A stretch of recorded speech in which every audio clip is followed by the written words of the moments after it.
di dalam ilmunya leluhur Nusantara itu banyak dipelajari, namanya ilmu kesejatian, tapi saya nggak tahu prosesnya tiba-tiba terdegradasi ya, seperti ilmu itu ya tidak dipelajari secara terbuka ya, dan malah dipersepsikan negatif ya, mempelajari tentang diri manusia itu ya. Ada data ya dari penelitian yang dilakukan oleh salah seorang peneliti yang kami baca di Jain Kebudayaan laporannya, itu ternyata kalau kita ngomong tentang diri manusia itu lari-larinya ke seperti membicarakan masalah kepercayaan, masalah kebatinan, masalah macam-macam, dan di hasil survei itu yang agak mengejutkan ya, persepsi publik terhadap ilmu-ilmu kesejatian itu ya ternyata menganggap sebagai perdukunan itu 31% ya. Menganggap ya. Yang kedua sebagai budaya itu 21% ya.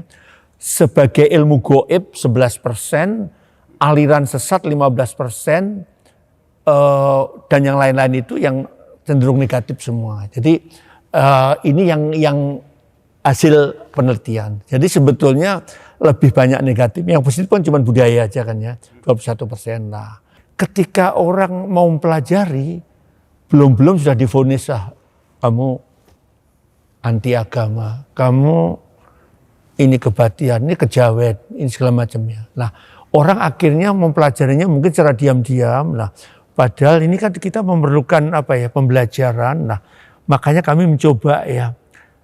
Mungkin istilah itu sendiri juga belum sudah divonis. Kami mencoba ya sambil guyon itu ya. Kan ada namanya Wikipedia ya.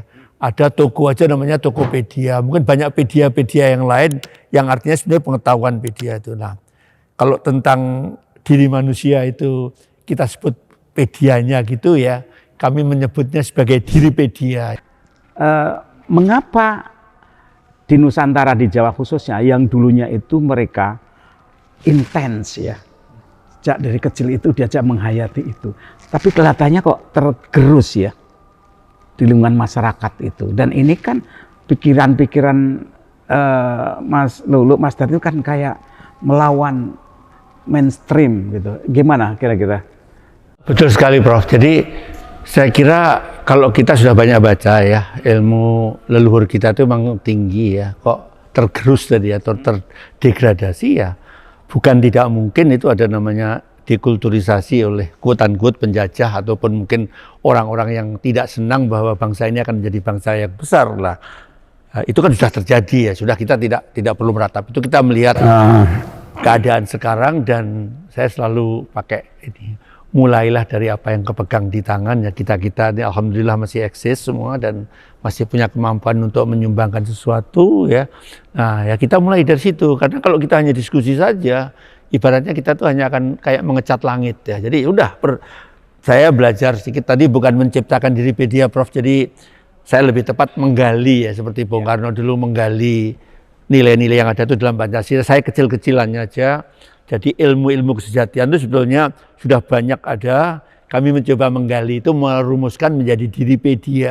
Nah, ini kaitannya dengan akademi ini apa? Institusi atau tempat latihan atau sanggar atau apa ini Mas? Ini akademi tanda petik, kan di negeri kita juga ada namanya Academy of Science. Itu bukan akademi sekolahan, tapi ya sentra tempat pemikiran ya, pembelajaran bersama, tidak bermaksud untuk diri sendiri, tapi mari bersama-sama kita kaji, terus kita sempurnakan sehingga ini menjadi milik bersama.